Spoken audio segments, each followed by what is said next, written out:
Salut tout le monde. Aujourd'hui, on va parler d'un sujet qui nous concerne tous. On va pas se mentir, ça devient difficile. Les prix montent en flèche et nos portefeuilles en souffrent. Faire les courses, c'est devenu un vrai parcours du combattant, avec des rayons vides et des files d'attente interminables. Et alors, faire le plein, n'en parlons même pas. Les prix à la pompe sont exorbitants. L'inflation est bien là, installée comme dans un canapé, et elle semble s'y plaire. Et elle n'a pas l'air de vouloir partir. Chaque jour, on se demande ce qui va encore augmenter.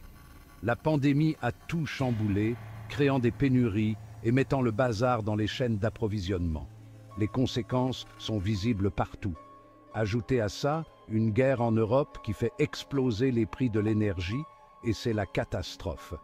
Et vous obtenez le cocktail parfait pour une inflation galopante. Résultat, une crise économique sans précédent. Notre pouvoir d'achat fond comme neige au soleil et on doit faire des choix difficiles. Et on se retrouve à compter chaque centime. Les fins de mois sont de plus en plus compliquées. Se loger devient mission impossible avec des loyers qui grimpent sans cesse. Les projets d'avenir sont mis en pause et beaucoup de rêves sont brisés. Et le moral en prend un sacré coup. La déprime s'installe chez beaucoup de gens. Alors, qui profite de cette situation? Certainement pas nous. Qui tire les ficelles de ce cirque économique? Qui sont les vrais gagnants? C'est ce qu'on va voir ensemble. Restez avec nous pour comprendre les dessous de cette crise. On a tous déjà entendu parler de la planche à billets, cette machine magique qui permet de créer de l'argent à l'infini. C'est une image fascinante, n'est-ce pas? Une machine qui pourrait résoudre tous nos problèmes financiers en un clin d'œil. Sauf que la magie, ça a ses limites. Tout comme un tour de magie qui peut mal tourner, la création monétaire n'est pas sans risque. Quand les banques centrales se mettent à imprimer des billets comme des petits pains, ça crée un déséquilibre. Ce déséquilibre peut affecter l'économie de manière imprévisible et souvent négative. Imaginez, plus il y a d'argent en circulation, moins il a de valeur. C'est une règle simple de l'économie. L'abondance réduit la valeur. C'est comme si on distribuait des millions d'euros à chaque Français, du jour au lendemain. Cela pourrait sembler être une bonne idée au premier abord. Sauf que, rapidement, les prix s'envoleraient pour s'adapter à cette abondance d'argent. Les produits de première nécessité deviendraient inabordables pour beaucoup. Le café à 1 euro, 10 euros, et ce n'est que le début. La baguette, 100 euros, et ainsi de suite. Les prix de tous les biens et services augmenteraient de manière exponentielle. Les gouvernements et les banques centrales ont leur raison d'agir ainsi. Relancer l'économie, financer de grands projets, éviter les crises. Ces décisions sont souvent prises dans des situations d'urgence. Mais ces solutions à court terme peuvent avoir des conséquences désastreuses à long terme. L'inflation galopante, la perte de confiance dans la monnaie et bien d'autres problèmes peuvent surgir. L'inflation, c'est un peu comme un jeu de chaises musicales. On ne sait jamais qui va rester debout quand la musique s'arrête. Quand la musique s'arrête, certains sont bien installés, confortablement assis, d'autres se retrouvent par terre, cherchant désespérément une place. Alors, qui sont les vénards qui s'en sortent le mieux dans cette période trouble? Premier suspect, l'État. Eh oui, l'inflation peut être une aubaine pour les finances publiques. Les gouvernements peuvent en tirer profit. Comment? Tout simplement parce qu'elle diminue la valeur de la dette publique. Les dettes contractées deviennent moins lourdes à porter. En gros, l'État rembourse ses dettes avec de l'argent qui vaut moins cher qu'au moment où il l'a emprunté. Magique, non? C'est comme un tour de passe-passe économique. Deuxième suspect, ceux qui possèdent des biens, des choses concrètes. Immobilier, or, matières premières, ces actifs tangibles prennent de la valeur. Tous ces biens ont une valeur réelle qui a tendance à augmenter avec l'inflation. Ils deviennent des refuges de valeur. Les propriétaires voient donc la valeur de leurs biens grimper, ce qui les rend encore plus riches, tandis que les locataires trinquent avec des loyers qui flambent.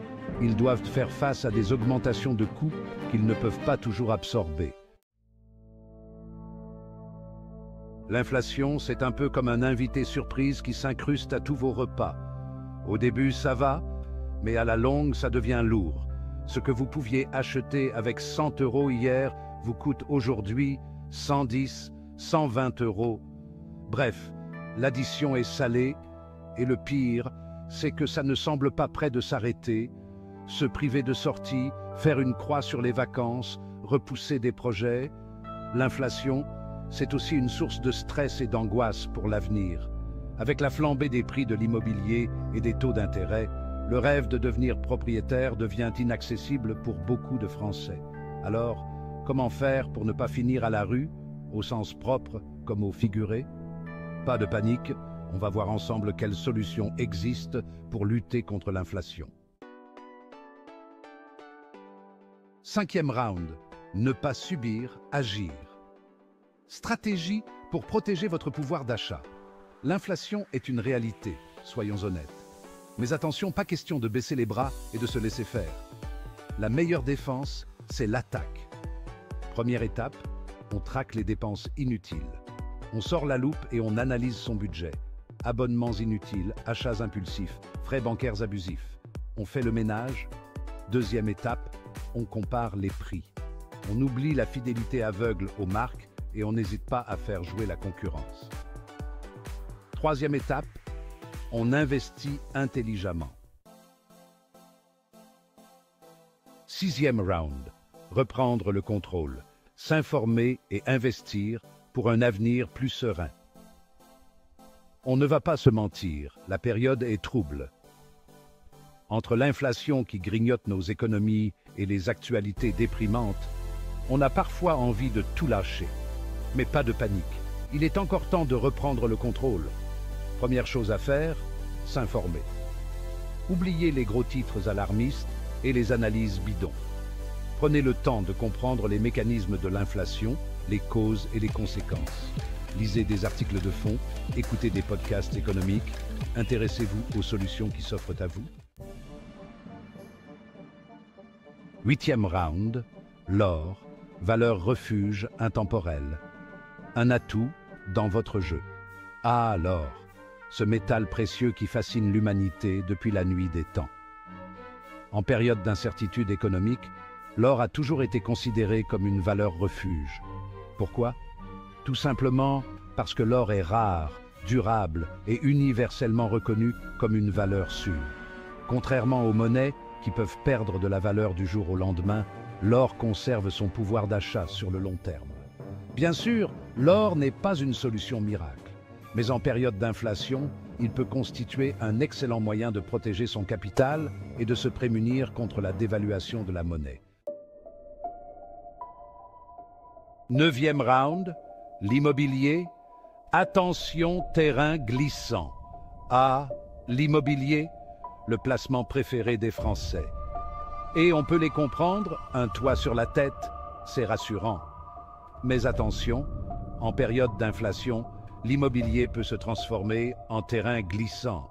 Certes, les prix de l'immobilier ont tendance à augmenter avec l'inflation, mais attention aux idées reçues.